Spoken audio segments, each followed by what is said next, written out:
मैं मोदी जी से ये कहना चाहूँगा, इन दरिंदों को सज़ा दिलवाई जाए। इन दरिंदों ने मेरे बेटे द्वारा मुझे बुरी तरह आज पहुंचे हैं राष्ट्रपति भवन के पास में है, विजय चौक है। यहाँ पे आप किस समस्या को लेकर परेशान हैं और क्यों आप यहाँ पे आए? मेरी समस्या बहुत गहरी है और मैं बहुत ही दुखी होकर यहाँ आया हूँ, क्योंकि कुछ दरिंदे ने मेरे परिवार को मेरे से छीन लिया है और उस दुख से मैं दर दर की ठोकरें खा रहा हूँ। दरिंदों ने मेरी पत्नी को उकसाकर, मेरे बेटों को उकसाकर और मेरे पूरे परिवार को मेरे से अलग कर दिया है। इससे मैं इतना दुखी हूँ कि जैसे कि एक पुत्र मर गया हो और उसके शोक में आदमी शोक में डूब जाता है, मैं वही शोक में डूबा हुआ हूँ। क्योंकि इन दरिंदों ने मेरे एक बेटे को मार दिया, एक बेटा मेरा बर्बाद कर दिया और मेरे घर को फाड़ करके और मेरे धन को खाना चाहते हैं ये लोग। और मैं इन दरिंदों ने अब यही कहूँगा कि इन दरिंदों को जेल भेजा जाए। और इन दरिंदों ने सबसे पहले मेरी इतनी अच्छी पत्नी थी जिसको मेरे से अलग कर दिया, और मेरे बेटा, एक बेटा मेरा इतना अच्छा था धर्मेंद्र, उसको मेरे से इतना दूर कर दिया कि वो तो कभी आ ही नहीं सकता, क्योंकि उसको ऐसी टेंशन दे दी मेरे खिलाफ कि वो मर ही गए, एक्सीडेंट में वो मर गए।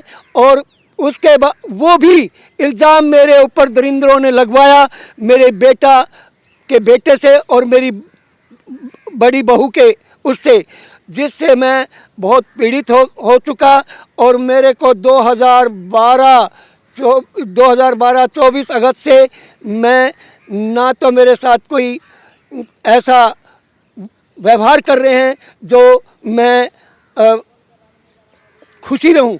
मेरा खुशी रहने का तो कोई काम ही नहीं छोड़ा इन दरिंदों ने। वो दरिंदे हैं राधे श्याम, बलजीत उर्फ गुब्बारा और फूल कुमार का बेटा योगेश, राधे श्याम का बेटा करण सिंह, जो कि दिल्ली पुलिस में है। इन लोगों ने अपना और एक गुट बनाया हुआ है, इस गुट में काफ़ी औरतें काम कर रही है। और ये लोग सबसे पहले शकुनी वाला और एक रामायण में था कालनेमी, उस वाले कार्य कर रहे हैं। और रामायण में मंत्रा का काम कर रही है बलजीत की पत्नी लीला उर्फ कमलेश, और बाला देवी जो फूल की पत्नी है वो। इन लोगों ने मेरे साथ इतना बुरा व्यवहार करवा रखा है कि मैं अपने घर में भी सुरक्षित नहीं हूँ। मेरी बेटियों को भड़काया, मेरे परिवार को भड़का करके, और मेरी बेटियों से भी मुझे अलग कर दिया है।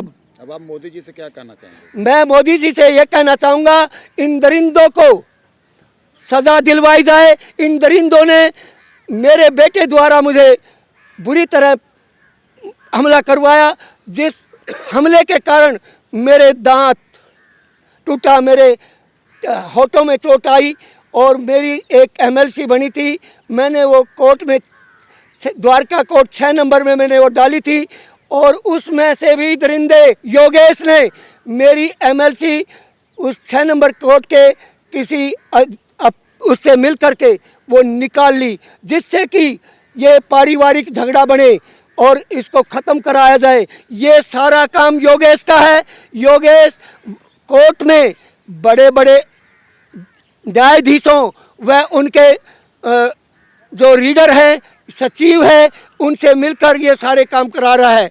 और ये अदालत के ज़रिए, अदालत की प्रेशर से पुलिस में भी, देखो पुलिस में भी उन्होंने जो मेरे ऊपर जो लांछन लगवाए हैं, पीएमओ से जो लेटर आया है उसमें यही बताया गया है कि ये पारिवारिक झगड़ा है, प्रॉपर्टी का झगड़ा है, ना कि प्रॉपर्टी का है, ना कि झगड़े का उसका पारिवारिक है।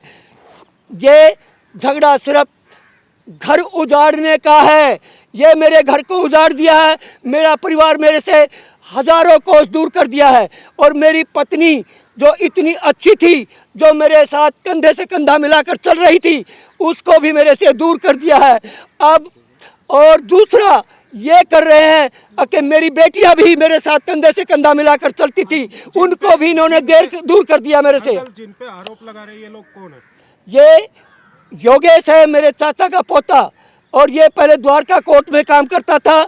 इसने द्वारका कोर्ट के 6 नंबर कोर्ट से मेरी एमएलसी निकाल ली और उसका कोई पता नहीं चल रहा। कोई कंप्लेंट डाली?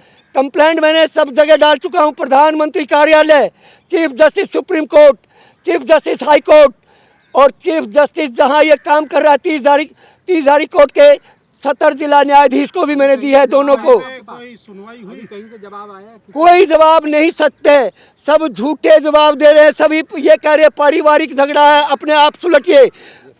अब किससे उम्मीद कर रहे हैं? मैं अभी उम्मीद कर रहा हूँ सिर्फ प्रधानमंत्री व राष्ट्रपति महोदय से कि ये शायद मुझे न्याय दिला सके।